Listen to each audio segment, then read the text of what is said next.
ಆತ್ಮೀಯ H16 news ಅರ್ಥಾತ್ ಸೀತಾರಾಮ್ ನ್ಯೂಸದ ವೀಕ್ಷಕರೇ, ನಾನು ನಿಮ್ಮವ ಎಂ ಆಯುಧ ಮಲ್ಲಪ್ಪ ಜೊತೆ ಅವರು. ತಾವು ಈಗ ಸುದ್ದಿಗಳ ಲೋಕಕ್ಕೆ ಎಂಟ್ರಿ ಹೊಡಿತಾ ಇದ್ದೀರಿ. ಈ ಸುದ್ದಿಗಳನ್ನು ಪ್ರತಿಯೊಂದು ನೋಡೋ ಜೊತೆಗೆ ನಿಮ್ಮ ಅಭಿಪ್ರಾಯಗಳನ್ನು ಹಚ್ತಾ ಇರಿ. ಯಾಕಂದರೆ ಈ ಸುದ್ದಿಗಳು ನಿಮಗಾಗಿ, ನಿಮ್ಮ ಬದುಕಿಗಾಗಿ, ನಿಮ್ಮ ವೈಚಾರಿಕೆಗಾಗಿ, ನಿಮ್ಮ ತಿಳುವಳಿಕೆಗಾಗಿಯೂ ನಿಮಗೂ ಗೊತ್ತು. ಜೊತೆಗೆ ನಮಗೂ ನಿಮ್ಮೊಂದಿಗೆ ಇದೊಂದು ಮಾತಾಡುವಂಥ ಜೊತೆಗೆ ಸುದ್ದಿಗಳನ್ನು ಬಿಡುವಂಥ ಕೆಲಸ. ಈ ಕೆಲಸದಲ್ಲಿ ನಾವು ನಿಮ್ಮೊಂದಿಗಿದ್ದೀವಿ ಅಂತ ಹೇಳ್ತಾ ನೋಡ್ತಾ ಇರಿ ಸುದ್ದಿಗಳನ್ನು. ನಾನು ಆ ರೀತಿ ಹೇಳಿಲ್ಲ ರೀ. ನೋಡಿ, ನಾನು ನಿನ್ನೆ ಕ್ಲಾರಿಫಿಕೇಶನ್ ಕೊಟ್ಟಿದ್ದೀನಿ ಮತ್ತು ತಿರ್ಗಾ ಅದನ್ನೇ ನೀವು ಕೇಳ್ತೀರಾ. ಅಲ್ಲಪ್ಪ, BJP ಅವ್ರು ಹೇಳ್ತಾರೆ, ಅವರು ಅರ್ಥ ಮಾಡ್ಕೋಬೇಕಾಗಿತ್ತು. ನಾನೇನು ಹೇಳಿದೆ ಅಂದರೆ, ಬಾದಾಮಿ 1500 ವರ್ಷದ ಇತಿಹಾಸ ಇರುವಂಥ ಊರು ಮತ್ತು ಅಲ್ಲಿ ಬಾದಾಮಿ ಗುಹೆಗಳೇನಿದೆಯಲ್ಲ, ಕೇವ್ಸು, ಐತಿಹಾಸಿಕ, ಎಲ್ಲೂ ಪ್ರಪಂಚದಲ್ಲಿ ಎಲ್ಲೂ ಇಲ್ಲ ಆ ಥರ. ಅದನ್ನು ರಕ್ಷಣೆ ಮಾಡೋದಕ್ಕೆ ಒಂದು ದೊಡ್ಡ ಪ್ರಾಜೆಕ್ಟನ್ನು ತಯಾರು ಮಾಡಿ 1000 ಕೋಟಿ ಅಥವಾ ಇನ್ನೂ ಹೆಚ್ಚು ನೀವು ತಯಾರು ಮಾಡಿ ಕೇಂದ್ರಕ್ಕೆ ಕಳಿಸಿಡಿ. ಅಷ್ಟೊಂದು ಹಣ ನಾವು ಕೊಡೋಕ್ಕೆ ಬರೋದಿಲ್ಲ, ಕೇಂದ್ರ ಸರ್ಕಾರನೂ ಕೊಟ್ಟರೆ ಅನುಕೂಲ ಆಗುತ್ತೆ ಅಂತ ಹೇಳಿದ್ದೇನೆ. ಅದನ್ನು ದುಡ್ಡೇ ಇಲ್ಲ ಅಂತ ಎಲ್ಲಿ ಹೇಳಕ್ಕೆ ಹೋಗಿದ್ದೆ. 4,09,000 ಕೋಟಿ ಬಡ್ಜೆಟ್ ಕೊಟ್ಟಿದ್ದಾರೆ ಮುಖ್ಯಮಂತ್ರಿಗಳು. ಅದರ ಹಿಂದಿನ ಬಡ್ಜೆಟ್ಟು 3,70,000 ಕೋಟಿ ಇತ್ತು. ಸ್ವಾಭಾವಿಕವಾಗಿ ಹೆಚ್ಚಾಗಿದೆ. ಅದನ್ನು ನಾವು ಹಣ ಇಲ್ಲ ಅಂತ ಹೆಂಗೆ ಹೇಳೋದು? ನಾನೇ ಹೇಳಿದ್ದೀನಿ ನೀರಾವರಿಗೆ. ಅದರ ಹಿಂದಿನ ಸಭೆಯಲ್ಲಿ ಡೀಟೇಲಾಗಿ ನಾನು ಮಾತಾಡುವಾಗ ಹೇಳಿದೆ, ನೀರಾವರಿಗೆ ಅಲ್ಲಿ ರಾಯರೆಡ್ಡಿ ಅವರು ಕೂಡ ಇದ್ದರು, ನಮ್ಮ ಆರ್ಥಿಕ ಸಲಹೆಗಾರರು ಮುಖ್ಯಮಂತ್ರಿಗಳಿಗೆ. ಅಲ್ಲಿ ನೀರಾವರಿಗೆ ಹೆಚ್ಚು ಹಣ ಕೊಟ್ಟಿದ್ದೀವಿ ಮತ್ತು ಅಭಿವೃದ್ಧಿಗೆ ಹಣ ಕೊಟ್ಟಿದ್ದೀವಿ. ಗ್ಯಾರಂಟಿ ಒಂದೇ ಅಲ್ಲಪ್ಪ, ಗ್ಯಾರಂಟಿ 52,000 ಕೋಟಿ ಅಷ್ಟೇ. ಅದನ್ನೂ ಕೂಡ ಮುಖ್ಯಮಂತ್ರಿಗಳು ಬಡ್ಜೆಟ್ನಲ್ಲಿ ಪ್ರೊವಿಷನ್ ಮಾಡಿದ್ದಾರೆ. ಔಟ್ ಆಫ್ ಬಡ್ಜೆಟ್ ಕೊಟ್ಟಿಲ್ಲ ನಾವು ಗ್ಯಾರಂಟಿನ ಅಂತ ಎಲ್ಲ ಹೇಳಿದ್ದೀನಿ ಡೀಟೇಲಾಗಿ. ಅದು ಯಾವುದೋ 1,000 ಕೋಟಿ ನಾವು ಕೊಡೋಕ್ಕಾಗೋದಿಲ್ಲ, ಅವ್ರು ಕೇಂದ್ರ ಸರ್ಕಾರ ಕೊಡಬೇಕು ಅಂತ ಹೇಳುವಾಗ ಅದನ್ನು ದುಡ್ಡೇ ಇಲ್ಲ ಅಂದರು ಅಂತ ಹೇಳಿ ನಾನು ಹೇಳಿದ್ದೀನಿ. ಅಷ್ಟು ಪ್ರಜ್ಞೆ ಇಲ್ವ ನನಗೆ? ಸರ್ಕಾರದಲ್ಲಿ ಇದ್ದುಕೊಂಡು ನಾವು ಆ ರೀತಿ ಎಲ್ಲ ಮಾತನಾಡೋದಕ್ಕೆ ಸಾಧ್ಯನೇ ಇಲ್ಲ. ನಾವು ಆ ರೀತಿ ಮಾತಾಡೋದು ಇಲ್ಲ. ಜೊತೆಗೆ ನಮಗೆ ವಸ್ತುಸ್ಥಿತಿ ಗೊತ್ತಿರೋನು ನಾನು. ನನಗಿನ್ನ ಚೆನ್ನಾಗಿ ಯಾರಿಗೆ ಅರ್ಥ ಆಗ್ತದೆ? ಜವಾಬ್ದಾರಿ ಸ್ಥಾನದಲ್ಲಿ ಇದ್ಕೊಂಡು ನಾವು ಹಾಗೆಲ್ಲ ಮಾತಾಡೋಕ್ಕೆ ಹೋಗೋದಿಲ್ಲ. ರಾಜ್ಯದಲ್ಲಿ ಆರ್ಥಿಕ ಸ್ಥಿತಿ ಸದೃಢವಾಗಿದೆ ಅಂತೇಳಿ ಮತ್ತೂ ರಿಪೀಟ್ ಮಾಡ್ತೀನಿ.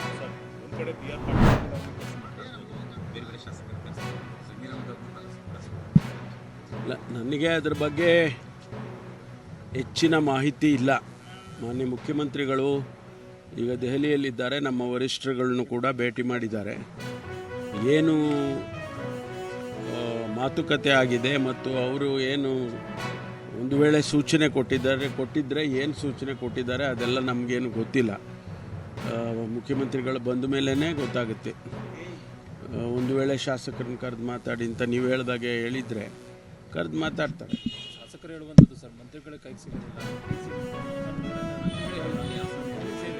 ರಾಜ್ಯದಾಗಿ ಅವರು ಈ ಮಾತನ್ನು ಇರ್ಬೋದು. ಅವರಿಗೆ ವೈಯಕ್ತಿಕವಾಗಿ ಅವರಿಗೇನಾದರೂ ಆ ರೀತಿ ತೊಂದರೆ ಆಗಿರ್ಬೋದು, ನನಗಿಲ್ಲ ಅಂತೆಲ್ಲ. ಯಾಕೆಂದರೆ ಅವರೇ ಹೇಳಿದ ಮೇಲೆ ಅದನ್ನು ನಾವು ಒಪ್ಪಬೇಕಲ್ಲ. ಸೊ ಅದನ್ನು ಸಾರ್ಟ್ ಔಟ್ ಮಾಡ್ತಾರೆ ಮುಖ್ಯಮಂತ್ರಿಗಳು.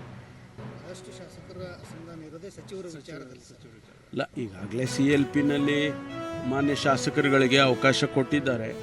ಕೆಲವರು ಪ್ರಸ್ತಾಪ ಮಾಡಿದ್ದಾರೆ, ನಮಗೆ ಮಂತ್ರಿಗಳಿಗೆಲ್ಲ ತಿಳಿಸಿ ನಮ್ಮನ್ನೆಲ್ಲ ಭೇಟಿ ಮಾಡೋದಕ್ಕೆ ಅಂತ ಹೇಳಿ ಕೂಡ ಪ್ರಸ್ತಾಪ ಮಾಡಿದ್ದಾರೆ. ಅದೇನಂತ ದೊಡ್ಡ ವಿಷಯ ಎಲ್ಲ ಸಾರ್ಟ್ ಔಟ್ ಮಾಡ್ತೇವೆ. ಮುಖ್ಯಮಂತ್ರಿಗಳು ಅದ್ರ ಬಗ್ಗೆ ಗಮನ ಹರಿಸ್ತಾರೆ. ಸಣ್ಣ ಪುಟ್ಟದ್ದು ಇದ್ದೇ ಯಾವತ್ತಿಲ್ಲ ಹೇಳಿ. ಯಾವತ್ತು ಶಾಸಕರಿಗೆ ಅಸಮಾಧಾನ ಯಾವ ಸರ್ಕಾರದಲ್ಲಿ ಇರೋದಿಲ್ಲ. ಅವರ ಬೇಡಿಕೆಗಳು ಎಲ್ಲವನ್ನೂ ಕೂಡ ಸಂಪೂರ್ಣವಾಗಿ ಮಾಡೋದಕ್ಕೆ ಕಷ್ಟ ಆಗುತ್ತೆ ಅನ್ನೋದು ಅಷ್ಟೇ. ಅದನ್ನು ಮುಖ್ಯಮಂತ್ರಿಗಳು ಸಾರ್ಟ್ ಔಟ್ ಮಾಡ್ತಾರೆ. ನಾನು ಆ ರೀತಿ ಹೇಳಿಲ್ಲ ರೀ. ನೋಡಿ, ನಾನು ನಿನ್ನೆ ಕ್ಲಾರಿಫಿಕೇಶನ್ ಕೊಟ್ಟಿದ್ದೀನಿ ಮತ್ತು ತಿರ್ಗಾ ಅದನ್ನೇ ನೀವು ಕೇಳ್ತೀರಾ.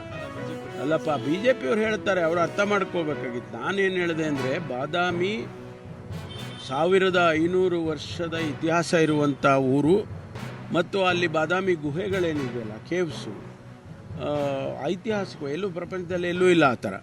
ಅದನ್ನು ರಕ್ಷಣೆ ಮಾಡೋದಕ್ಕೆ ಒಂದು ದೊಡ್ಡ ಪ್ರಾಜೆಕ್ಟನ್ನು ತಯಾರು ಮಾಡಿ 1000 ಕೋಟಿ ಅಥವಾ ಇನ್ನೂ ಹೆಚ್ಚು ನೀವು ತಯಾರು ಮಾಡಿ ಕೇಂದ್ರಕ್ಕೆ ಕಳಿಸ್ಬಿಡಿ, ಅಷ್ಟೊಂದು ಹಣ ನಾವು ಕೊಡೋಕ್ಕೆ ಬರೋದಿಲ್ಲ, ಕೇಂದ್ರ ಸರ್ಕಾರನೂ ಕೊಟ್ಟರೆ ಅನುಕೂಲ ಆಗುತ್ತೆ ಅಂತ ಹೇಳಿದ್ದೇನೆ. ಅದನ್ನು ದುಡ್ಡೇ ಇಲ್ಲ ಅಂತ ಎಲ್ಲಿ ಹೇಳಕ್ಕೆ ಹೋಗಿದೆ? 4,09,000 ಕೋಟಿ ಬಡ್ಜೆಟ್ ಕೊಟ್ಟಿದ್ದಾರೆ ಮುಖ್ಯಮಂತ್ರಿಗಳು. ಅದರ ಹಿಂದಿನ ಬಡ್ಜೆಟ್ಟು 3,70,000 ಕೋಟಿ ಇತ್ತು, ಸ್ವಾಭಾವಿಕವಾಗಿ ಹೆಚ್ಚಾಗಿದೆ. ಅದನ್ನು ನಾವು ಹಣ ಇಲ್ಲ ಅಂತ ಹೆಂಗೆ ಹೇಳೋದು? ನಾನೇ ಹೇಳಿದ್ದೀನಿ ನೀರಾವರಿಗೆ, ಅದರ ಹಿಂದಿನ ಸಭೆಯಲ್ಲಿ ಡೀಟೇಲಾಗಿ ನಾನು ಮಾತಾಡುವಾಗ ಹೇಳಿದೆ. ನೀರಾವರಿಗೆ ಅಲ್ಲಿ ರಾಯರೆಡ್ಡಿ ಅವರು ಕೂಡ ಇದ್ದರು, ನಮ್ಮ ಆರ್ಥಿಕ ಸಲಹೆಗಾರರು ಮುಖ್ಯಮಂತ್ರಿಗಳಿಗೆ. ಅಲ್ಲಿ ನೀರಾವರಿಗೆ ಹೆಚ್ಚು ಹಣ ಕೊಟ್ಟಿದ್ದೀವಿ ಮತ್ತು ಅಭಿವೃದ್ಧಿಗೆ ಹಣ ಕೊಟ್ಟಿದ್ದೀವಿ. ಗ್ಯಾರಂಟಿ ಒಂದೇ ಅಲ್ಲಪ್ಪ, ಗ್ಯಾರಂಟಿ 52,000 ಕೋಟಿ ಅಷ್ಟೇ. ಅದನ್ನೂ ಕೂಡ ಮುಖ್ಯಮಂತ್ರಿಗಳು ಬಡ್ಜೆಟ್ನಲ್ಲಿ ಪ್ರೊವಿಷನ್ ಮಾಡಿದ್ದಾರೆ.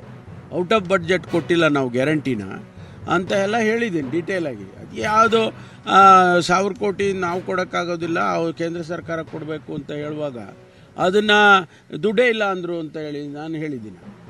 ಅಷ್ಟು ಪ್ರಜ್ಞೆ ಇಲ್ವಾ ನನಗೆ? ಸರ್ಕಾರದಲ್ಲಿ ಇದ್ದುಕೊಂಡು ನಾವು ಆ ರೀತಿ ಎಲ್ಲ ಮಾತನಾಡೋದಕ್ಕೆ ಸಾಧ್ಯನೇ ಇಲ್ಲ, ನಾವು ಆ ರೀತಿ ಮಾತಾಡೋದೂ ಇಲ್ಲ. ಜೊತೆಗೆ ನಮಗೆ ವಸ್ತುಸ್ಥಿತಿ ಗೊತ್ತಿರೋನು ನಾನು, ನನಗಿನ್ನ ಚೆನ್ನಾಗಿ ಯಾರಿಗೆ ಅರ್ಥ ಆಗ್ತದೆ? ಜವಾಬ್ದಾರಿ ಸ್ಥಾನದಲ್ಲಿ ಇದ್ಕೊಂಡು ನಾವು ಹಾಗೆಲ್ಲ ಮಾತಾಡೋಕ್ಕೆ ಹೋಗೋದಿಲ್ಲ. ರಾಜ್ಯದಲ್ಲಿ ಆರ್ಥಿಕ ಸ್ಥಿತಿ ಸದೃಢವಾಗಿದೆ ಅಂತೇಳಿ ಮತ್ತೂ ರಿಪೀಟ್ ಮಾಡ್ತೀನಿ.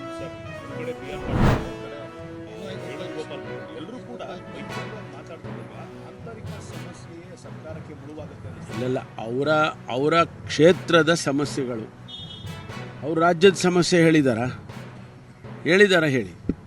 ಅವ್ರ ಕ್ಷೇತ್ರದಲ್ಲಿ ಸ್ವಲ್ಪ ಮಟ್ಟಿಗೆ ಸಮಸ್ಯೆಗಳಿದ್ದಾವೆ, ನಮ್ಗೆ ಹಣ ಬಿಡುಗಡೆ ಆಗಬೇಕು, ಸರಿಯಾದ ಸಮಯಕ್ಕೆ ಬಿಡುಗಡೆ ಆಗಿಲ್ಲ ಮತ್ತು ಕಾಮಗಾರಿಗಳಿಗೆ ಹಣ ಬಿಡುಗಡೆ ಆಗಿಲ್ಲ ಅಂತ ಅವ್ರು ಕಷ್ಟ ಹೇಳ್ಕೊಂಡಿದ್ದಾರೆ. ಅದು ಮುಖ್ಯಮಂತ್ರಿಗಳು ರಿಸಾಲ್ವ್ ಮಾಡ್ತಾರೆ.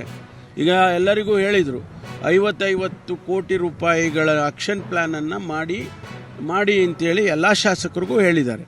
ವಿರೋಧ ಪಕ್ಷದವ್ರಿಗೂ ಕೂಡ ನಾವು ಕೊಡ್ತೇವೆ ಅಂತಕ್ಕಂಥ ಮಾತನ್ನು ಹೇಳಿದ್ದಾರೆ, ಮುಖ್ಯಮಂತ್ರಿಗಳೇ ಹೇಳಿದ್ದಾರೆ. 50 ಲಕ್ಷಕ್ಕೆ ಈಗ ನಾನು ಒಬ್ಬ ಶಾಸಕನಾಗಿ ನಮ್ಮ ಕ್ಷೇತ್ರದಲ್ಲಿ ಆಕ್ಷನ್ ಪ್ಲ್ಯಾನ್ ಮಾಡ್ತಾ ಇದ್ದೀನಿ. ದುಡ್ಡು ಇಲ್ಲದೆ ಇದ್ದರೆ ಅವೆಲ್ಲ ಮಾಡೋಕ್ಕಾಗುತ್ತಾ?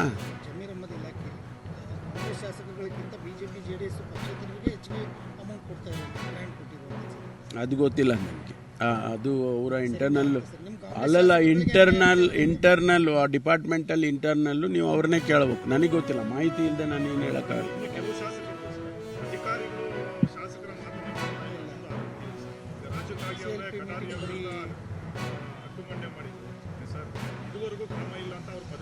ಅವರು ಮುಖ್ಯಮಂತ್ರಿಗಳ ಗಮನಕ್ಕೆ ಅದನ್ನೆಲ್ಲ ತರೋದಕ್ಕೆ ಅವಕಾಶ ಇದೆ ಅವರಿಗೆ. ಮುಖ್ಯಮಂತ್ರಿಗಳನ್ನು ಈಗ ಅವರು ಕರೆದು ಮಾತಾಡ್ತಾರೆ ಅಂತ ಹೇಳಿದಾರಲ್ಲ, ಅದನ್ನು ಆ ಸಂದರ್ಭದಲ್ಲಿ ಅದನ್ನೆಲ್ಲ ಹೇಳ್ಬೋದಲ್ಲ.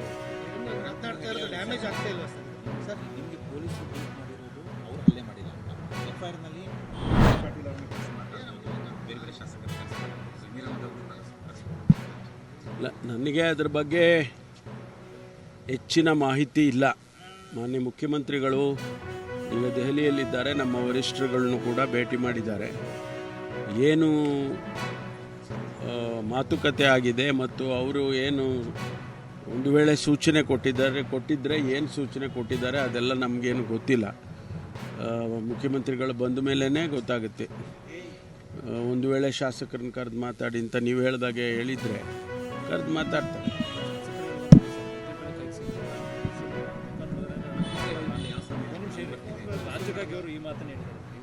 ಇರ್ಬೋದು, ಅವರಿಗೆ ವೈಯಕ್ತಿಕವಾಗಿ ಅವರಿಗೇನಾದರೂ ಆ ರೀತಿ ತೊಂದರೆ ಆಗಿರ್ಬೋದು, ನನಗಿಲ್ಲ ಅಂತಿಲ್ಲ. ಯಾಕೆಂದರೆ ಅವರೇ ಹೇಳಿದ ಮೇಲೆ ಅದನ್ನು ನಾವು ಒಪ್ಪಬೇಕಲ್ಲ. ಸೊ ಅದನ್ನು ಸಾರ್ಟ್ ಔಟ್ ಮಾಡ್ತಾರೆ ಮುಖ್ಯಮಂತ್ರಿಗಳು. ಇಲ್ಲ, ಈಗಾಗಲೇ CLPನಲ್ಲಿ ಮಾನ್ಯ ಶಾಸಕರುಗಳಿಗೆ ಅವಕಾಶ ಕೊಟ್ಟಿದ್ದಾರೆ. ಕೆಲವರು ಪ್ರಸ್ತಾಪ ಮಾಡಿದ್ದಾರೆ, ನಮಗೆ ಮಂತ್ರಿಗಳಿಗೆಲ್ಲ ತಿಳಿಸಿ ನಮ್ಮನ್ನೆಲ್ಲ ಭೇಟಿ ಮಾಡೋದಕ್ಕೆ ಅಂತ ಹೇಳಿ ಕೂಡ ಪ್ರಸ್ತಾಪ ಮಾಡಿದ್ದಾರೆ. ಅದೇನಂತ ದೊಡ್ಡ ವಿಷಯ ಎಲ್ಲ ಸಾರ್ಟ್ ಔಟ್ ಮಾಡ್ತೇವೆ. ಮುಖ್ಯಮಂತ್ರಿಗಳು ಅದ್ರ ಬಗ್ಗೆ ಗಮನ ಹರಿಸ್ತಾರೆ. ಸಣ್ಣ ಪುಟ್ಟದ್ದು ಇದ್ದೇ ಯಾವತ್ತಿಲ್ಲ ಹೇಳಿ, ಯಾವತ್ತು ಶಾಸಕರಿಗೆ ಅಸಮಾಧಾನ ಯಾವ ಸರ್ಕಾರದಲ್ಲಿ ಇರೋದಿಲ್ಲ. ಅವರ ಬೇಡಿಕೆಗಳು ಎಲ್ಲವನ್ನೂ ಕೂಡ ಸಂಪೂರ್ಣವಾಗಿ ಮಾಡೋದಕ್ಕೆ ಕಷ್ಟ ಆಗುತ್ತೆ ಅನ್ನೋದು ಅಷ್ಟೇ. ಅದನ್ನು ಮುಖ್ಯಮಂತ್ರಿಗಳು ಸಾರ್ಟ್ ಔಟ್ ಮಾಡ್ತಾರೆ. ನಾನು ಆ ರೀತಿ ಹೇಳಿಲ್ಲ ರೀ. ನೋಡಿ, ನಾನು ನಿನ್ನೆ ಕ್ಲಾರಿಫಿಕೇಶನ್ ಕೊಟ್ಟಿದ್ದೀನಿ ಮತ್ತು ತಿರ್ಗಾ ಅದನ್ನೇ ನೀವು ಕೇಳ್ತೀರಾ? ಅಲ್ಲಪ್ಪ, ಬಿ ಜೆ ಪಿಯವ್ರು ಹೇಳ್ತಾರೆ, ಅವರು ಅರ್ಥ ಮಾಡ್ಕೋಬೇಕಾಗಿತ್ತು. ನಾನೇನು ಹೇಳಿದೆ ಅಂದರೆ, ಬಾದಾಮಿ 1500 ವರ್ಷದ ಇತಿಹಾಸ ಇರುವಂಥ ಊರು, ಮತ್ತು ಅಲ್ಲಿ ಬಾದಾಮಿ ಗುಹೆಗಳೇನಿದೆಯಲ್ಲ, ಕೇವ್ಸು, ಐತಿಹಾಸಿಕ, ಎಲ್ಲೂ ಪ್ರಪಂಚದಲ್ಲಿ ಎಲ್ಲೂ ಇಲ್ಲ ಆ ಥರ. ಅದನ್ನು ರಕ್ಷಣೆ ಮಾಡೋದಕ್ಕೆ ಒಂದು ದೊಡ್ಡ ಪ್ರಾಜೆಕ್ಟನ್ನು ತಯಾರು ಮಾಡಿ 1,000 ಕೋಟಿ ಅಥವಾ ಇನ್ನೂ ಹೆಚ್ಚು ನೀವು ತಯಾರು ಮಾಡಿ ಕೇಂದ್ರಕ್ಕೆ ಕಳಿಸಿಡಿ. ಅಷ್ಟೊಂದು ಹಣ ನಾವು ಕೊಡೋಕ್ಕೆ ಬರೋದಿಲ್ಲ, ಕೇಂದ್ರ ಸರ್ಕಾರನೂ ಕೊಟ್ಟರೆ ಅನುಕೂಲ ಆಗುತ್ತೆ ಅಂತ ಹೇಳಿದ್ದೇನೆ. ಅದನ್ನು ದುಡ್ಡೇ ಇಲ್ಲ ಅಂತ ಎಲ್ಲಿ ಹೇಳಕ್ಕೆ ಹೋಗಿದೆ? 4,09,000 ಕೋಟಿ ಬಡ್ಜೆಟ್ ಕೊಟ್ಟಿದ್ದಾರೆ ಮುಖ್ಯಮಂತ್ರಿಗಳು. ಅದರ ಹಿಂದಿನ ಬಡ್ಜೆಟ್ಟು 3,70,000 ಕೋಟಿ ಇತ್ತು, ಸ್ವಾಭಾವಿಕವಾಗಿ ಹೆಚ್ಚಾಗಿದೆ. ಅದನ್ನು ನಾವು ಹಣ ಇಲ್ಲ ಅಂತ ಹೆಂಗೆ ಹೇಳೋದು? ನಾನೇ ಹೇಳಿದ್ದೀನಿ ನೀರಾವರಿಗೆ, ಅದರ ಹಿಂದಿನ ಸಭೆಯಲ್ಲಿ ಡೀಟೇಲಾಗಿ ನಾನು ಮಾತಾಡುವಾಗ ಹೇಳಿದೆ, ನೀರಾವರಿಗೆ ಅಲ್ಲಿ ರಾಯರೆಡ್ಡಿ ಅವರು ಕೂಡ ಇದ್ದರು, ನಮ್ಮ ಆರ್ಥಿಕ ಸಲಹೆಗಾರರು ಮುಖ್ಯಮಂತ್ರಿಗಳಿಗೆ. ಅಲ್ಲಿ ನೀರಾವರಿಗೆ ಹೆಚ್ಚು ಹಣ ಕೊಟ್ಟಿದ್ದೀವಿ ಮತ್ತು ಅಭಿವೃದ್ಧಿಗೆ ಹಣ ಕೊಟ್ಟಿದ್ದೀವಿ. ಗ್ಯಾರಂಟಿ ಒಂದೇ ಅಲ್ಲಪ್ಪ, ಗ್ಯಾರಂಟಿ 52,000 ಕೋಟಿ ಅಷ್ಟೇ. ಅದನ್ನೂ ಕೂಡ ಮುಖ್ಯಮಂತ್ರಿಗಳು ಬಡ್ಜೆಟ್ನಲ್ಲಿ ಪ್ರೊವಿಷನ್ ಮಾಡಿದ್ದಾರೆ. ಔಟ್ ಆಫ್ ಬಡ್ಜೆಟ್ ಕೊಟ್ಟಿಲ್ಲ ನಾವು ಗ್ಯಾರಂಟಿನ ಅಂತ ಎಲ್ಲ ಹೇಳಿದ್ದೀನಿ ಡೀಟೇಲಾಗಿ. ಅದು ಯಾವುದೋ 1,000 ಕೋಟಿ ನಾವು ಕೊಡೋಕ್ಕಾಗೋದಿಲ್ಲ, ಅವ್ರು ಕೇಂದ್ರ ಸರ್ಕಾರ ಕೊಡಬೇಕು ಅಂತ ಹೇಳುವಾಗ ಅದನ್ನು ದುಡ್ಡೇ ಇಲ್ಲ ಅಂದರು ಅಂತ ಹೇಳಿ ನಾನು ಹೇಳಿದ್ದೀನಿ. ಅಷ್ಟು ಪ್ರಜ್ಞೆ ಇಲ್ವಾ ನನಗೆ? ಸರ್ಕಾರದಲ್ಲಿ ಇದ್ದುಕೊಂಡು ನಾವು ಆ ರೀತಿ ಎಲ್ಲ ಮಾತನಾಡೋದಕ್ಕೆ ಸಾಧ್ಯನೇ ಇಲ್ಲ, ನಾವು ಆ ರೀತಿ ಮಾತಾಡೋದು ಇಲ್ಲ. ಜೊತೆಗೆ ನಮಗೆ ವಸ್ತುಸ್ಥಿತಿ ಗೊತ್ತಿರೋನು ನಾನು, ನನಗಿನ್ನ ಚೆನ್ನಾಗಿ ಯಾರಿಗೆ ಅರ್ಥ ಆಗ್ತದೆ? ಜವಾಬ್ದಾರಿ ಸ್ಥಾನದಲ್ಲಿ ಇದ್ಕೊಂಡು ನಾವು ಹಾಗೆಲ್ಲ ಮಾತಾಡೋಕ್ಕೆ ಹೋಗೋದಿಲ್ಲ. ರಾಜ್ಯದಲ್ಲಿ ಆರ್ಥಿಕ ಸ್ಥಿತಿ ಸದೃಢವಾಗಿದೆ ಅಂತೇಳಿ ಮತ್ತೂ ರಿಪೀಟ್ ಮಾಡ್ತೀವಿ. ಆದ್ಮೇಲೆ ಎಲ್ಲ ಸುದ್ದಿಗಳನ್ನು ನೋಡಿದ್ರಲ್ಲ, ಏನು ಅನಿಸ್ತು ನಿಮಗೆ? ಇದರಲ್ಲೇ ನಿಮ್ಗೆ ಲೈಕ್ ಆಗಿರ್ಬೋದು, ಡಿಸ್ಲೈಕು ಆಗಿರ್ಬೋದು, ಕಾಮೆಂಟ್ ಬೇಡಪ್ಪ ಅಂತೂ ಅನಿಸಿರ್ಬೋದು, ಕಾಮೆಂಟ್ ಮಾಡಬೇಕಪ್ಪ ಅನಿಸಿರ್ಬೋದು, ಶೇರ್ ಮಾಡಬಾರ್ದಪ್ಪ ಅನಿಸಿರ್ಬೋದು, ಅದು ಮಾಡಬೇಕು ಅನಿಸಿರ್ಬೋದು. ಏನಾದರೂ ಆಗಲಿ ಶೇರ್ ಮಾಡ್ತಾಯಿರಿ, ಈ ನ್ಯೂಸ್ಗಳನ್ನ ಹಂಚ್ತಾ ಇರಿ, ಜೊತೆಗೆ ಇದಕ್ಕೆ ಸಬ್ಸ್ಕ್ರೈಬ್ ಆಗ್ತಾಯಿರಿ ಅಂತ ಹೇಳ್ತಾ, H16 ನ್ಯೂಸ್ ಅರ್ಥಾತ್ ಹೇ ಸೀತಾರಾಮ್, ಇದು ಸತ್ಯದ ಕೈಗೆ ನಡಿ. ವಂದನೆಗಳು.